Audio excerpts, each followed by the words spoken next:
What's up, mga kaginhawa? Welcome to our brand new video. Dito po ay mabilis tayong mag-share, mag-coach ng about intermittent fasting. Narinig nyo na ba yung word na intermittent fasting? Siguro syempre yung ating mga kababayan Muslim, madalas sila mag-fasting sa Ramadan, sa mga churches, meron din mga fasting. Pero ano ba talaga intermittent fasting?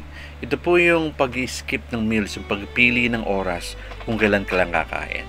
So meron po akong ginawa since 2017 at yun po yung pinakamalupit, pinakamabilis na pampapayat at pampabawas ng timbang. Ito po yung 23-1, meaning it's 1 meal a day.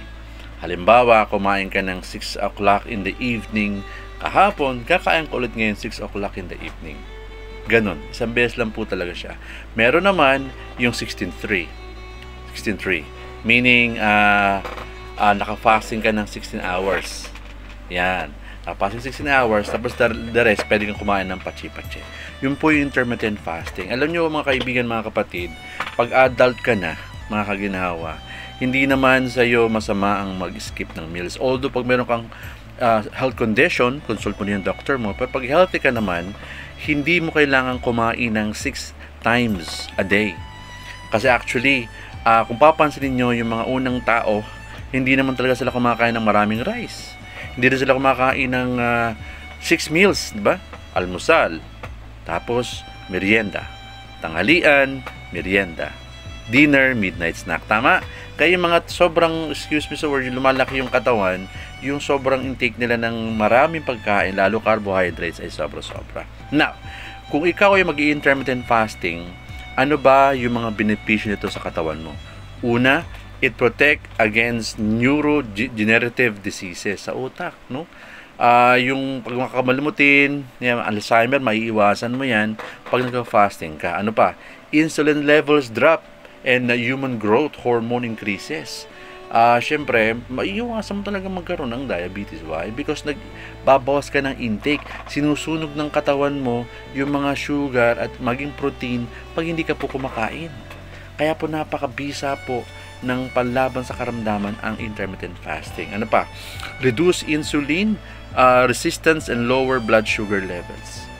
Maliwanag po yun because ang pinagmumulan po ng ating ng pagtaas ng blood sugar ng mga Pilipino, rice, kanin talaga. Mahal naman na yung kanin, di ba? Di magtipid ka na, maganda pa yung kalusugan mo. Kasi pansinin mo, nakain ka ng maraming rice. Lahat po ng pagkain po natin, mga kaibigan, may glycemic index. Lahat po yan nakakonvert sa sugar. Maliban lang sa gulay, kukunti yan. Siyempre, tsaka sa tubig, wala naman yan. Pero lahat po may sugar value pagdating sa katawan. Ano pa? Reduce risk of heart disease.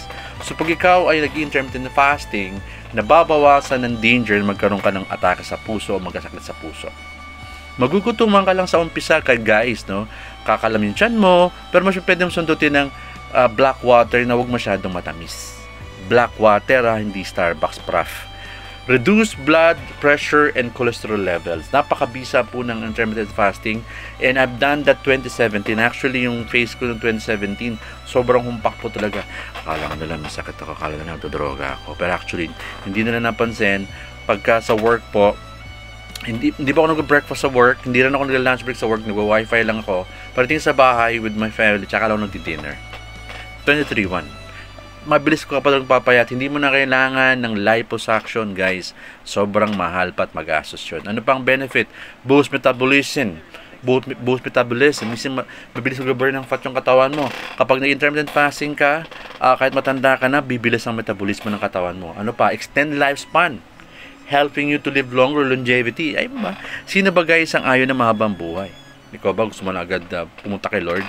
Siyempre ayaw mo, di ba? Ngayon, isa sa paraan ng paghaba at pag-iingat ang buhay mo, syempre sa Lord pa rin may hawak niyan, pero ingatan mo pa din, is yung pag-intermittent fasting. Ano pa? Reduce oxidative damage and inflammation of the body.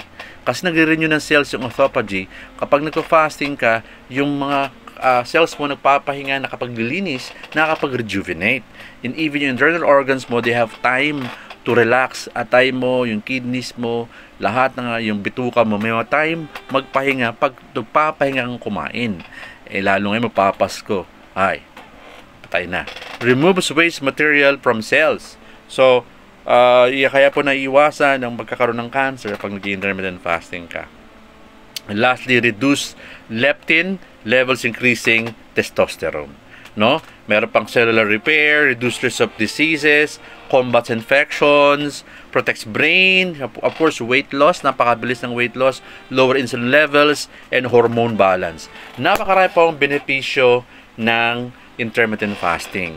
Ngayon, kung seryoso ka sa pagpapapayat at pagpapalakas ng katawan mo, subukan mo na, pero umpisa mo lang muna sa 16 hours na pagpa-fast, pwede ka nang kumain, hanggang kung gusto mo talaga mabilis na pumayat at gusto mo talaga mabilis na masog, you do the 1 meal a day. At damihan mo na lang ng tubig at black coffee at para di ka magutom.